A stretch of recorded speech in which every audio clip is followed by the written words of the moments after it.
Hi everyone, it's Heidi from flutterbyheidi.co.uk. I'm Heidi Smith, I'm an independent Stampin' Up! Demonstrator based in the United Kingdom, and today I thought we'd make a gift box.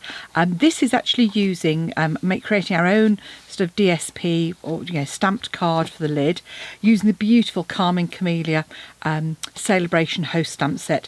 Now this is one that's only available if you host a party of £275, or obviously place an order of that much, but it is such a beautiful stamp set I couldn't resist using it, and it's absolutely gorgeous. You've got this beautiful big camellia flower and this leaf as well, which is what I've used for the, you can probably see it better on the reverse of the little double tag there.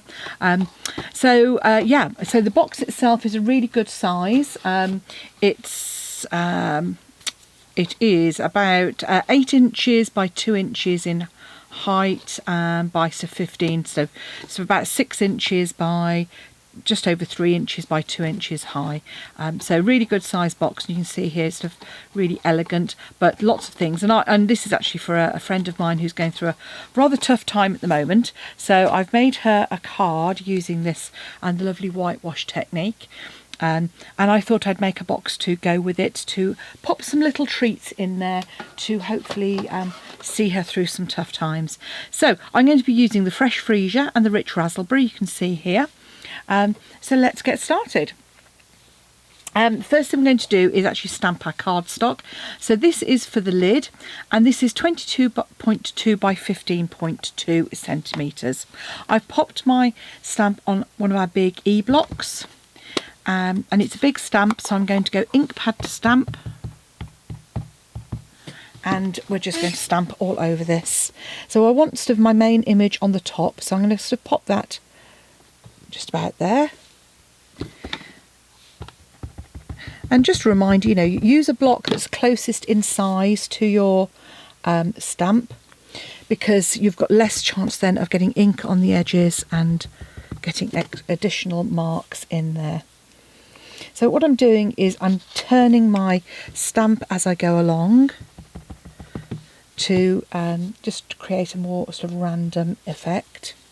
And I'm doing the stamping on this before I score, because otherwise you end up with score lines showing. And you'll see that you can actually stamp over it, and it does cover really well. Probably should have filled that other gap in. There we go. So obviously I don't need to go right to the very edge if I don't, if needs be, all the corners, because some of those are going to be covered up as I make my box. But in order to get the sides covered, you'll see it's got this lovely sort of speckle effect as well. There we go. So now we've stamped our cardstock. I'm just going to pop that to one side. I'm probably covered in it. I usually am. What I am going to do though is just quickly grab my leaf and pop that there, because we're going to stamp our tag on that. I'm going to grab a piece of basic white, which says optimistically. Have I got a scrap to hand? Okay, a bit more than a scrap, but let's again just pop that in there. And I'm going to stamp my sentiment. Actually, I'm going to do it, I meant to do it in colour before, twice on here as well. Okay, ink pad away. While I've got it out, I'm using the Everyday Label tag for this, so I'm just going to pop that in, and I'm going to create the tag for the back. I'm going to create the tag for the front, and then, as I say, the great thing about cutting apart sentiments like this is that you can just vary it slightly. So I'm going to put just in my thoughts, and it means you can give a slightly bigger border, like so. So I'm coming sort of close to the top and the bottom, like this. and then close to the inline. There we go.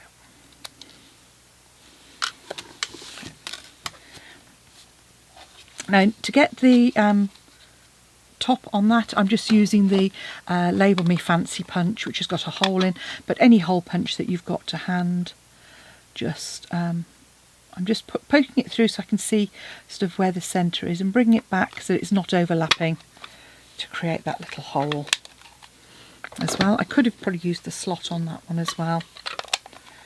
And pop the punch out of the way.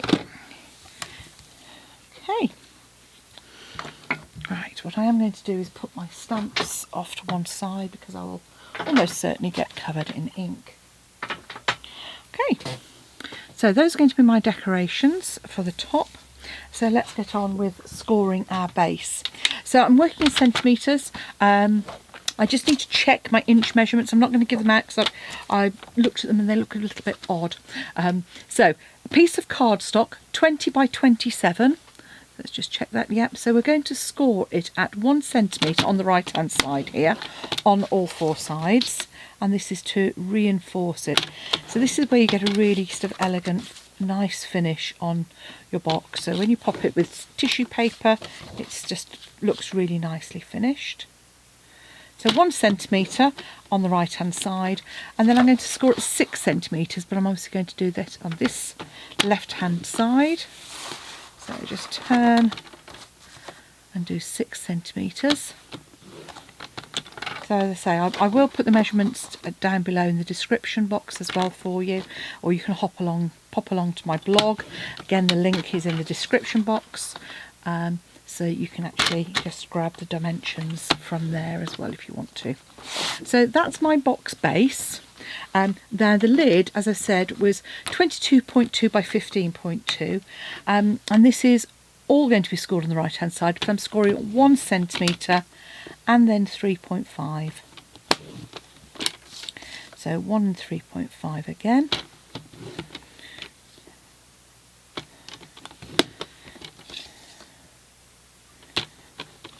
And as I said, by stamping it first, you're not going to get any sort of lines showing. It's not so important on a dark cardstock, but on the lighter ones you will sort of see that break in the pattern that you've created. So 1 and 3.5 on all 4 sides. Then we're going to come along and do some trimming. So this is standard to reinforced box. So the first thing I'm going to do is cut away the outer 3 squares on each of my corners. What I could do is burnish that first. That might make it show up a little easier for you. So really important when we're box making to burnish. What that does is it really stretches the fibres and it just helps to reinforce the creases so that when you glue it, it stands more chance of staying glued and in place and not popping open because you've stretched those paper fibres like so. While I've got that out, I'll do this one as well.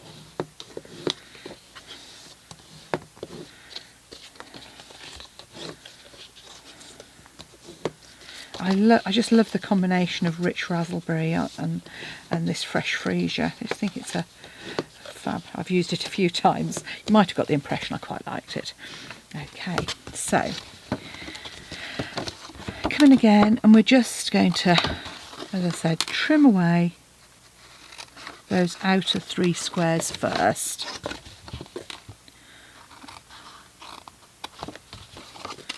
I'm doing it this way just so you can see. And what I'm doing is notching in on that long edge. Not a lot, but just enough that when we fold this piece in to reinforce, it's not going to catch on the edge. So just like so. Just a little angle. And then once we've cut away those 4 corners, and the process is exactly the same on the lid, we can then cut our tabs. And this is what I call a pinwheel. So I'm going to cut straight down on the long edge and notch on the tab. Turn it once and then do the same again. Straight on the long edge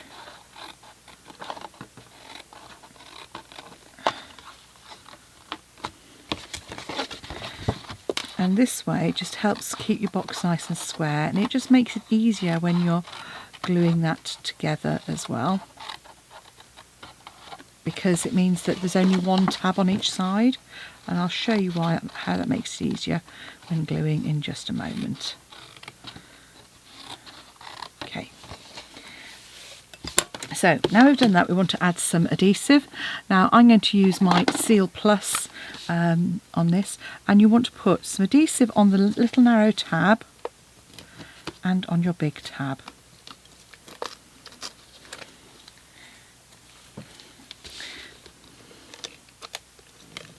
There we go, so big tab, very easiest one to do first, and then along that edge. Now if you prefer wet glue, that's fine as well. You can just give you a little bit of sort of wriggle room on your gluing, but personal preference, so just putting a piece across the edge, another piece on the inside, and then all the way down there. Okay, so as I said, the reason it makes it easier is because once you've glued that up on one tab, you can then fold down your reinforced edge straight away, because you're only capturing one tab at a time. Again, just grab your bone folder and stick that down. So the same on the next corner, so line it up nice and square and fold in that tab burnish in place. And I say, by having just one tab on each side, it just makes life easier. Last one. I say, using wet glue will just take a little bit longer. Give those a really good burnish all the way around, and there's our box base. Now we're going to repeat that with our lid, which obviously is shallower.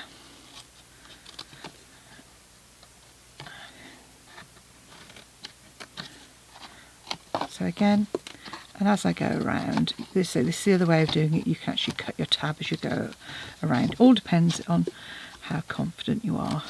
A little bit less easy to see with the pattern, but we're just cutting away those three outer ones, and notch, and cut our tab. So straight down, and just shave a little bit off the edge. And third corner, so again our outer three tabs,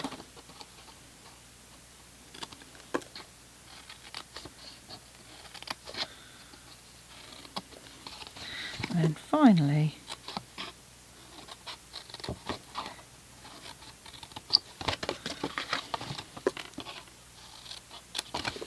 like so.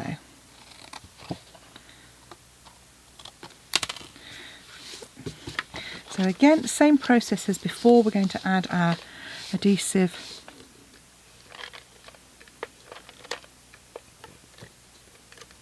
Obviously these tabs are not as large, as long as you've got something down that nice edge. Just be careful with the Seal Plus that you don't catch, as I did there, a cut edge, because that's when because it's so strong it will lift up the edge if you're not careful.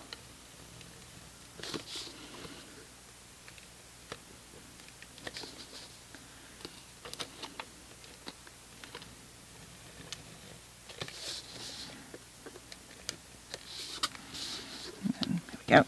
So again, making those nice and square on the corners, and just popping that edge in. Again, square on the corner. I picked up a little bit of debris there. And in. Square on the square. So I'm just making sure that the corner's nice and square.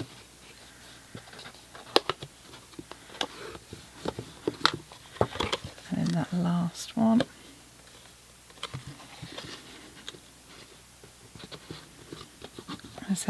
And what you've got there is a nice edge, as you can see, and that lid now with that extra couple of mils just fits perfectly on the top there. So now in terms of the ribbon, I actually thought, because I've got fresh freeze, I'm going to use some of our lovely fresh freesia ribbon here. So this is the, what's it called? Yeah, open weave ribbon. So I'm just going to measure around the box and around the side again, and grab my scissors. And by doing it that way, you've got a nice flush crossover on the bottom. See there, nice and square. So we can create our ribbon. In fact, what I'm going to do before I do that is pop just a loop of baker's twine around there for my tag.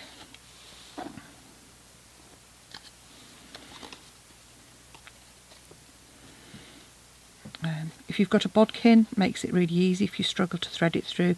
This is obviously it's quite narrow, so it works well. And I just tie that on the top there.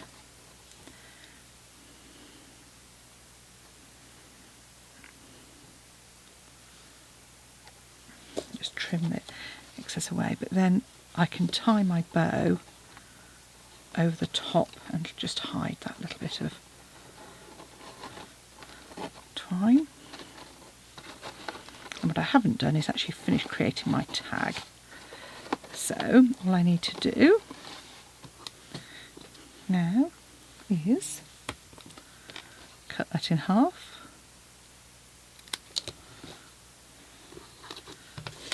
If I just grab some of my mini dimensionals, which are perfect for this. As you can see, the smaller size here is great for just adding little pieces, and just adds, I say, a little bit of lift to the front there. Now if you wanted these to stand out a bit more, then what you could always do is edge those. You could stick them onto a layer. And what I will do is I will add a sentiment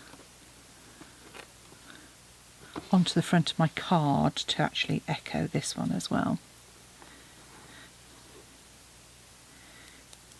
So there we have a lovely reinforced box, really big to put lots of treats in for someone who's having a tough time, coordinating with my card.